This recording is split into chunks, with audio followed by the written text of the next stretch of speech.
connect. Welcome welcome back sa ating Facebook Live at umpisahan po natin ang ating programa ngayong araw na ito.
Yan po, purihin mo ang Diyos o Pilipinas. Welcome po sa inyong lahat.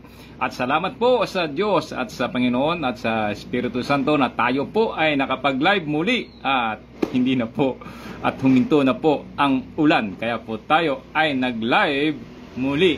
Sana po kayo ay masaya, malakas, masigla, malusog kasama ang inyong pamilya, at kung kayo po ay nag-iisa, masaya po kayo sa Panginoon. Umpisahan po natin ang ating topic sa araw na ito. Magbabasa po muna ako ng talata ng Biblia in Isaiah 1, chapter 1, verse 18, English Standard Version. 18. Come now, let us reason together, says the Lord. Though your sins are like scarlet, they shall be as white as snow. Though they are red like crimson, they shall become like wool. Yan po ang panawagan ng Panginoon na nakasulat sa aklat ni Propeta Isaiah, na ang Panginoon po ay tumatawag din na tayo ay makipag-usap, makipagpalitan ng unawa o karunungan kung anong meron ka. Kaya po tayo nag-Facebook Live ay para po makapagbahagi din sa inyo ng ating mga karanasan, karunungan at mga natuklasan pa. Sana po sa mga ganitong paraan ay makatulong tayo sa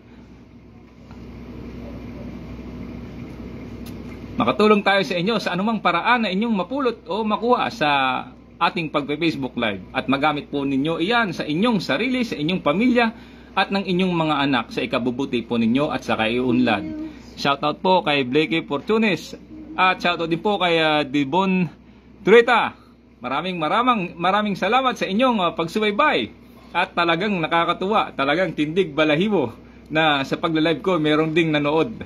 Maraming salamat po sa inyo, at sana sa pagpatuloy natin ay mayroon kayong mapulot ng mga bagay-bagay na kung anumang nais ninyong mapulot or may mapaggamitan kayo sa mga bagay na inyong makuha sa ating pagpe-Facebook Live. Pupuntahan ko po, balikan ko po dati yung binanggit ko na tungkol po sa Amerika, na kung meron po kayong hinanakit sa Amerika ay mag-isip-isip po tayo. Inyo pong pakinggan ang kabanatang ito. Ito po ay 1961, hatid po ni late President John F. Kennedy sa kanyang inaugural speech. He says with any other people or any other generation, the energy, the faith, the devotion which we bring to this endeavor will light our country and all who serve it. And the glow from that fire can truly light the world. And so, my fellow Americans, ask not what your country can do for you, ask what you can do for your country.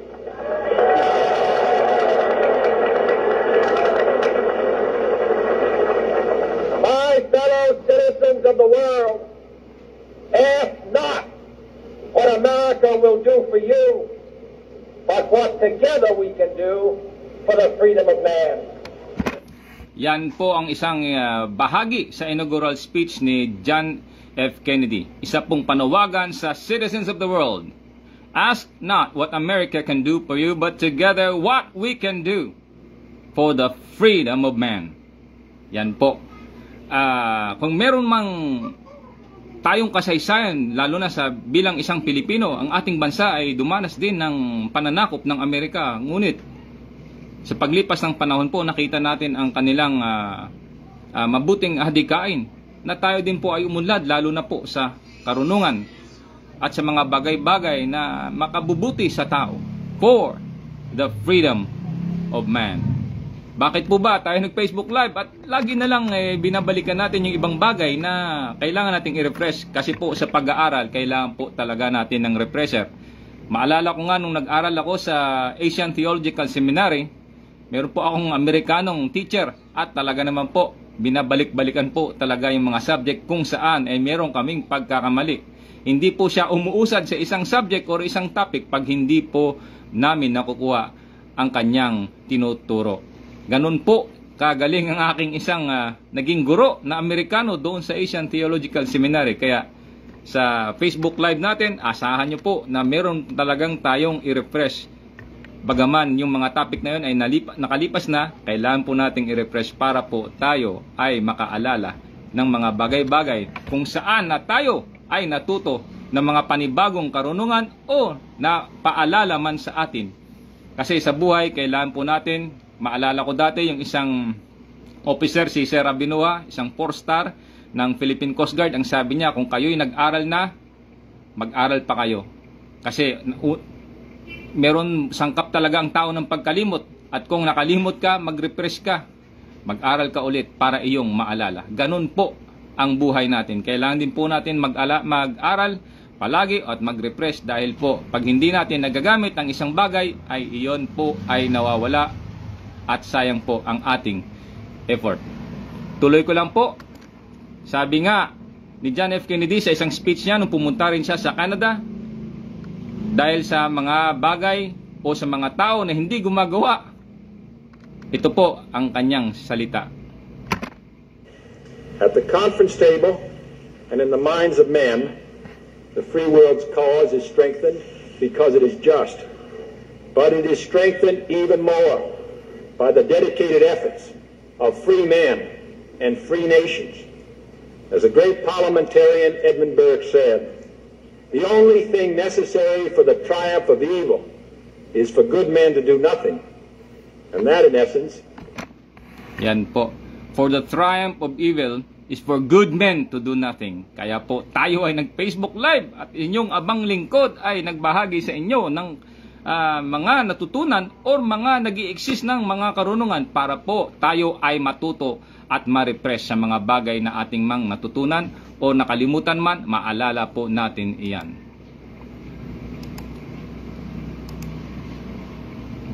Kasi po sa buhay meron talaga tayong kaaway.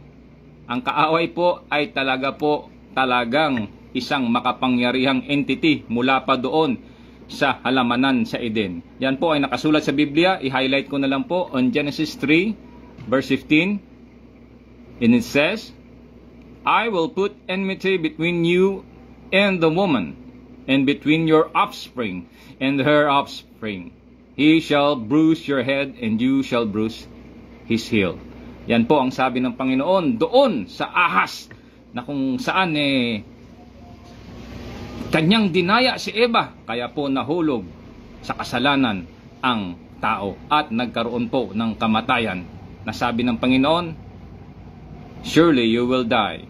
Mamamatay talaga ang tao dahil po hinipo niya yung punong kahoy, lalo naman nung kumain siya. Yan po ang mga bagay sa buhay na hindi po natin maiiwasan. At papasok po ulit yung bagay na ating naituro na sa inyo or naibahagi na sa inyo, tulad yung start the day right, do things right, end the day right, start with your right hand and right foot. Yun po, pagsuot ng mga damit, everything apparel, umpisa sa kanan, umpisa sa kanang kamay, kanang paa, labas-pasok ng pinto, akyat baba ng hagdan, kanang kamay, kanang paa. Para po tayo ay laging mas sharpen ang ating memory to start the day right, do things right, end the day right, start with your right hand and right foot. Kung meron pa kayong mga tanong sa mga previous natin ng mga topic, mag-share lang po kayo ng inyong saloobin. At doon po sa BMPI, maraming salamat po sa ASOP International dahil po sa kanilang programa na nilaunch na naisip ni Brad Eli at ni Kuya Daniel ay talaga naman pong nakakatuwa, lalo na patungkol sa Pilipinas. At nakasulat po yan sa Biblia at by coincidence po, yung ating flag, yung ating geography nagre-represent po ng isang bagay na hindi po natin pwedeng itanggi, na ang Pilipinas ay isa sa mga kabahagi ng kasaysayan at mga pangyayari na pwede pang mangyari sa hinaharap.